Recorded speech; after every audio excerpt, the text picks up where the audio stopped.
आपने कहावत सुनी है, और तीर्थ बार बार गंगा सागर, दोबारा जाने पर कोई रोकेगा? इसका अर्थ यह है, और तीर्थों में जाओ तो बार बार जन्म भी लेना पड़ सकता है, लेकिन गंगा सागर में जाओ तो एक ही बार पर्याप्त, फिर दोबारा जन्म लेने की दरकार नहीं पड़ती। इसका मतलब वो कलकत्ता वाला गंगा सागर, अभी बहुत तैयारी हो रही है वहां पर, 14 जनवरी बहुत भीड़ होती है।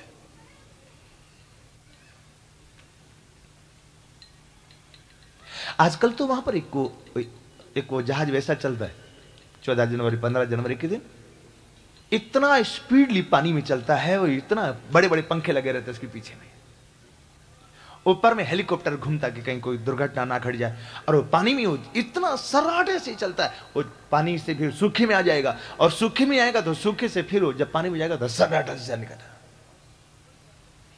पलक झपकते बहुत दूर चला जाए। वो गंगा सागर, हाँ उसकी तो महिमा है, लेकिन उससे भी कहीं ज्यादा गंगा सागर ये है। गंगा है देवहूति, सागर है कपिल भगवान, इन दोनों का जो संवाद है ये गंगा सागर का संगम है। इसमें जो एक बार स्नान कर ले उसको दोबारा संसार में जन्म लेने की जरूरत नहीं पड़ती।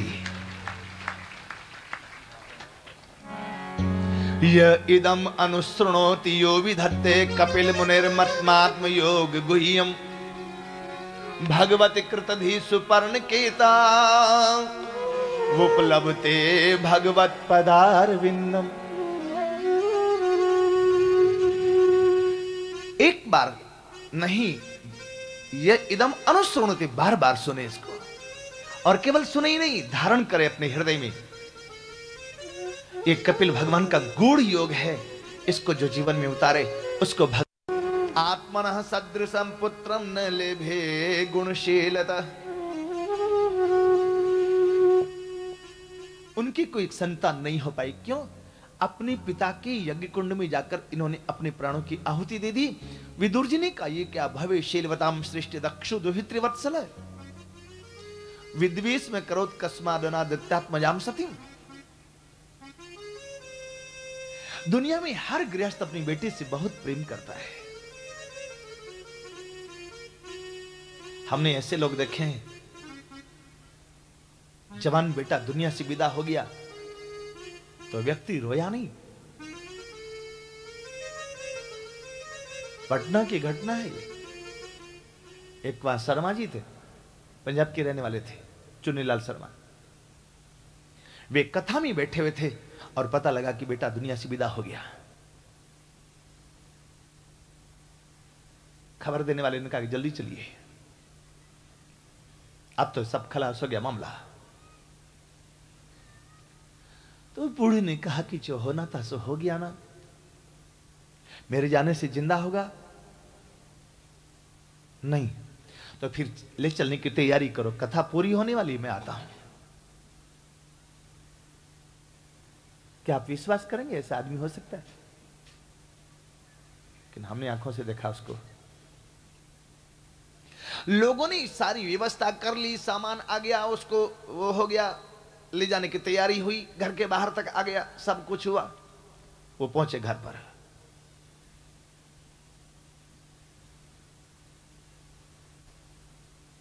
सीधे शमशान गए। जो व्यावहारिकता थी उसको पूरा किया।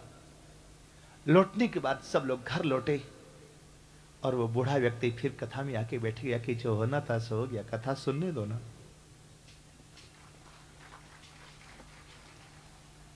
आए हैं सो जाएंगे राजा रंक फकीर, एक सिंहासन चढ़ चले, एक बंधे जंजीर। और एक और प्रत्यक्ष उदाहरण स्वामी राम तीर्थ। उनकी पत्नी मरी तो किसी ने जाके खबर की कि आपकी पत्नी मर गई, तो बड़ी जोर से हंसे। अरे तुम्हारी पत्नी मर गई, हंसते? कहा कि पेड़ के जितने पत्ते ने सबको तो गिरना है, कोई पहले गिरेगा कोई बाद में गिरेगा, इसमें रोना किसके लिए है? और पत्नी का अंतिम संस्कार करके चले गए सीधे गढ़वाल के जंगलों में।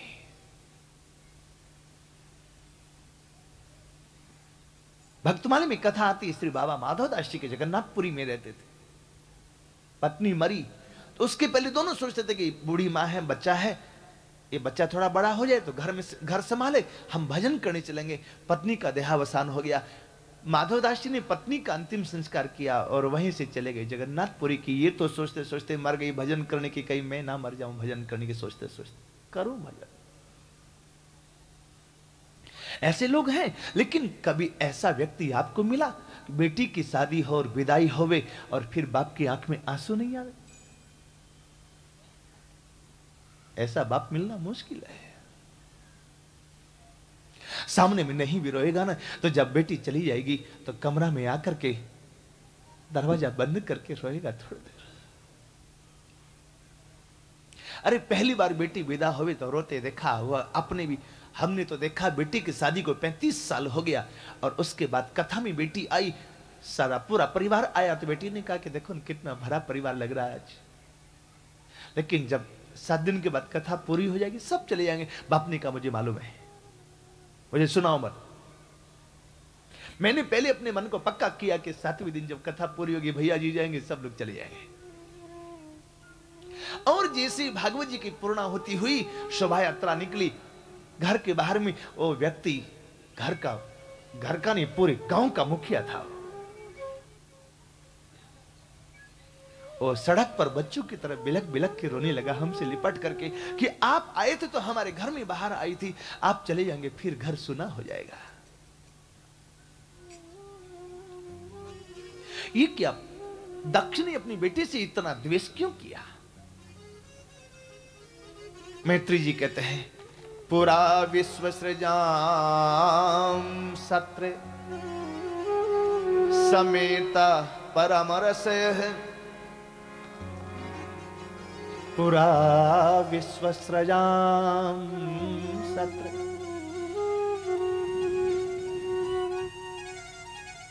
ब्रह्मा जी ने सब प्रकार से लायक समझ के दक्ष को प्रजापतियों का नायक बनाया। और जैसे प्रजापतियों का नायक बना तो इसको अभिमान हो आया। अभिमान आया तो गया काम से।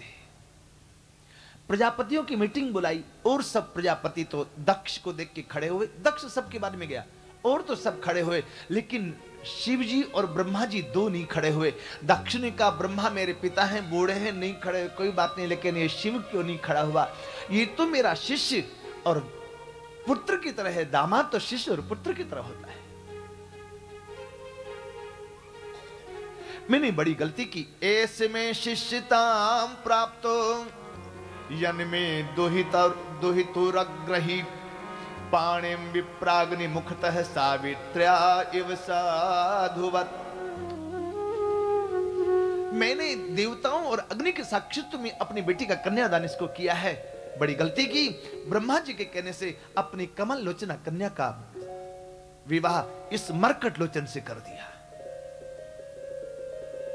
इस समाज की बड़ी विडंबना है। जब तक किसी से बहुत प्रेम होता है ना, तो उसकी खराब बात भी अच्छी लगती है, और प्रेम टूट जाए तो अच्छी बात भी खराब लगने लगती है। मैं इसको साफ देता हूं, आज से इसको यज्ञ में भाग नहीं मिलेगा।